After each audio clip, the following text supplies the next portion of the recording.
मुंबई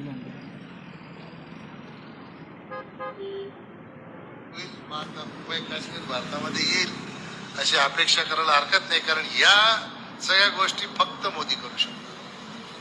म्हणून कांदे, बटाटे, तुरडाळ, मुगडाळ याच्यातून बाहेर आपण आलं पाहिजे. दरअसल महाराष्ट्र के ठाणे जिले के कल्याण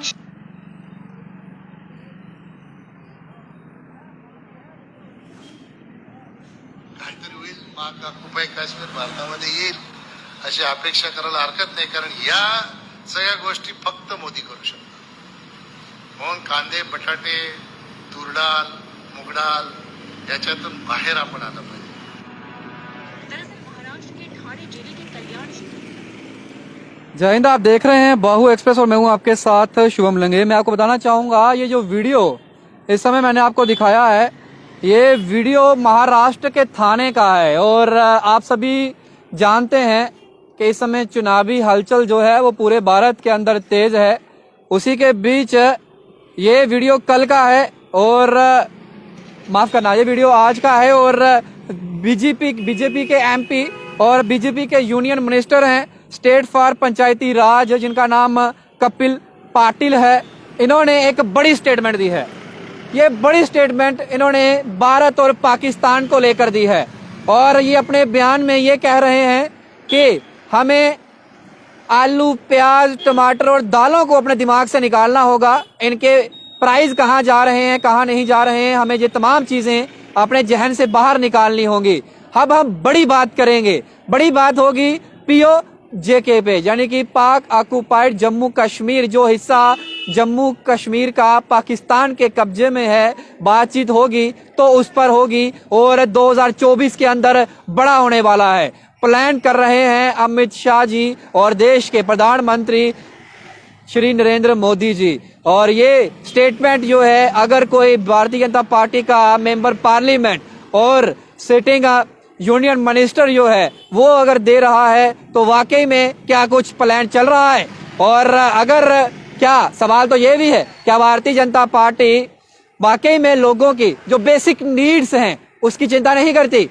क्योंकि अगर यूनियन मिनिस्टर स्टेट फॉर पंचायती राज जो उन्हें दिया गया है, उसके जो MP हैं, जो मिनिस्टर हैं, अगर वो इस तरीके की बात कह रहे हैं कि अब हमें अपने जहन से आलू, प्याज, टमाटर और दालों के दामों को निकालना होगा, ये छोटे इशू हैं, इन इशू पे हम ध्यान नहीं दे रहे हैं, हम ध्यान दे रहे हैं POK के ऊपर। और हम 2024 के अंदर जो है उस हिस्से को भारत के साथ जो है वो उसका विलय कर देंगे।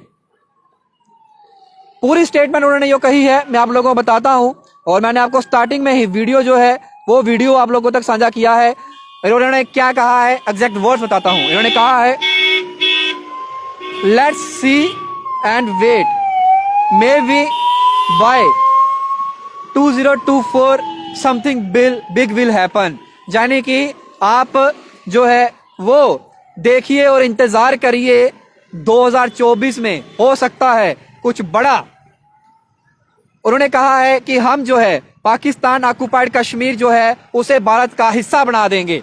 इसके बाद वो कहते हैं कि सिर्फ और सिर्फ मोदी जी जो हैं वो इस तरीके की चीजें जो हैं वो कर सकते हैं। इसीलिए हम जो छोटे इश्यूज हैं, जैसे कि प्राइसेस जो हैं, यानी कि जो दाम हैं प्याज के, टमाटर के और जो दालों के एक्सेट्रा, इन पर हम जो है वो विचार विमर्श नहीं कर रहे हैं। अब हमें इन चीजों को जो है वो अपने जहन से बाहर निकालना होगा। कंट्री को पहले बचाना है। प्रधानमंत्री और अमित शाह जी जो हैं वो, उनको जो जिम्मा सौंपा गया है कि वो किस तरीके से देश को जो है, राष्ट्र को जो है वो बचाएंगे। सवाल ये है, अगर एक भारतीय जनता पार्टी का जूनियर मिनिस्टर जो है वो इस तरीके की बात कहता है कि हम प्याज, टमाटर और दालों के दाम जो हैं ये हमारे लिए छोटे इशू हैं, क्या वाकई में भारतीय जनता पार्टी के लिए आम इंसान से जुड़ी हुई चीजें जो हैं वो छोटे इशू हैं? सवाल ये है। इसका जवाब तो भारतीय जनता पार्टी के नेताओं को अब देना पड़ेगा, क्योंकि बयान निकला है और बयान जो है वो किसी छोटे मोटे आदमी ने नहीं, जूनियर मिनिस्टर ने दिया है। और जूनियर मिनिस्टर अगर कह रहे हैं कि प्याज, टमाटर और आलू के दाम जो हैं हम इन्हें छोटा इशू समझते हैं, इन्हें अपने जहन से बाहर निकालना होगा और हमें POK जो है 2024 के अंदर कुछ बड़ा करके दिखाएंगे। और इस पे प्लान जो है वो चल रहा है, मंथन जो है वो चल रहा है। देश को बचाना है और देश को बचाने के लिए जो जिम्मा है वो हमने प्रधानमंत्री और गृह मंत्री पर सौंपा है वो देश को बचाएंगे, वो राष्ट्र को बचाएंगे, और इस तरीके की चीजें जो हैं वो सिर्फ और सिर्फ प्रधानमंत्री श्री नरेंद्र मोदी ही कर सकते हैं। यूनियन मिनिस्टर कपिल पाटिल के इस बयान को आप जनता किस तरीके से देखते हो? कमेंट बॉक्स खुला है, आप अपनी राय रखिएगा, वीडियो को ज्यादा से ज्यादा शेयर करिएगा। बाकी तुम्हारे स्क्रीन पर बाहु एक्सप्रेस पर इधर लोग के साथ शुभम लेंगे बाहु एक्सप्रेस के लिए। जय हिंद।